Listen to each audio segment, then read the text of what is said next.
माळेगाव सहकारी साखर कारखान्याच्या पंचवार्षिक निवडणुकीकरता उद्या मतदान प्रक्रिया पार पडते।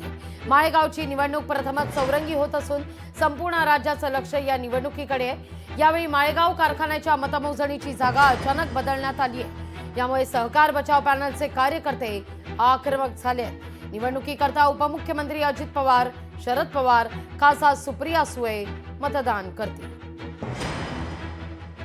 माळेगाव साखर कारखान्याचे जे आहेत, साखर कारखान्याच्या बँका ज्या निवडणूक होतच असतात मार्केट कमिटीच्या, पण हे जरा जास्तीच गाजलेली आहेत। त्याचं कारण असं आहे की अजितदादा आहेत तिथे, पवार साहेब आहेत, शरद पवार साहेब, सुप्रिया सुळे आहेत, त्याच्यामुळे त्याला थोडंसं जास्ती रंगत भरलेली आहे। आणि हे आता याचं जेव्हा स्वरूप, जेव्हा निवडणुकीसारखं स्वरूप होतं त्यावेळेला थोडेसे आरोप प्रत्यारोप होतात, पण तिथल्या लोकांना हे चांगलं माहिती आहे की कोण चांगला कारखाना चालवू शकतो, जास्तीत जास्त उसाला भाव कोण चांगला देऊ शकतो, ते लोक ठरवतील। या सगळ्याविषयी अधिक माहिती घेण्याकरता थेट जाऊया आपले प्रतिनिधी विकास कोकरे यांच्याकडे। विकास, काय अधिक माहिती या सगळ्या संदर्भात? या निवडणुकीच्या माध्यमातून आता मात्र माळेगाव कारखान्याची उद्या निवडणूक होणार आहे, पण त्यापूर्वी बारामतीतलं वातावरण चांगलंच तापलेलं आहे। नक्कीच लागवे गेल्या काही दिवसापासून माळेगाव सहकारी साखर कारखान्याची निवडणूक ही संपूर्ण राज्यामध्ये या निवडणुकीचं लक्ष लागून राहिलेलं आहे असं म्हटलं तरी वावगं ठरणार नाही।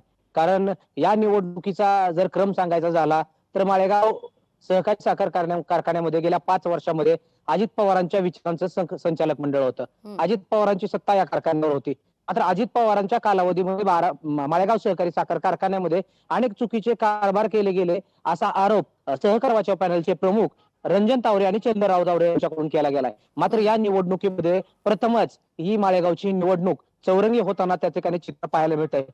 यामध्ये सगळ्यात महत्वाचं शरद पवार गट आपला पॅनल देणार का, हा एक संशय त्या ठिकाणी निर्माण झाला होता। मात्र असं असताना अजित पवारांनी पॅनल जाहीर केल्यानंतर शरद पवार गटाने देखील आपला पॅनल त्या ठिकाणी जाहीर केला। यामुळे आता या काका पुतण्याच्या लढाईमध्ये नेमकं कोण वर चढतंय हे पाहणं महत्वाचं ठरणार आहे। कारण येत्या 24 तारखेला या उद्या जे काही मतदान होणार आहे याचा निकाल त्या ठिकाणी 24 तारखेला लागणार आहे।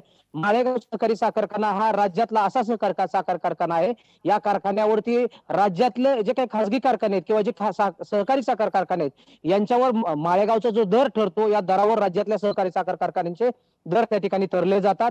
आणि यामुळे अजित पवारांनी या ठिकाणी या निवडणुकीमध्ये लक्ष घालून ही निवडणूक कुठेतरी प्रतिष्ठेचे केलेले चित्र त्या ठिकाणी पाहायला मिळालं होतं। रंजन तावरे यांच्याकडून असा आरोप केला जात होता की अजित पवार यांचे जवळपास 13-14 जे काही खासगी कारखाने आहेत, या खासगी कारखान्याला जर अजित पवारांचा पॅनल नाही आला तर अजित पवारांना मोठा त्या ठिकाणी फटका बसू शकतो। आणि यावेळेस अजित पवार हे आता या निवडणुकीमध्ये उतरले आहेत।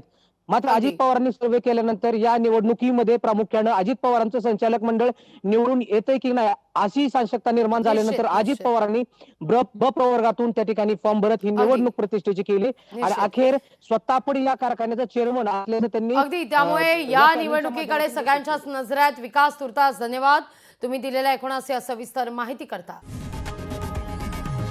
लोकशाही मराठी ऐका, पहा, जागरूक रहा।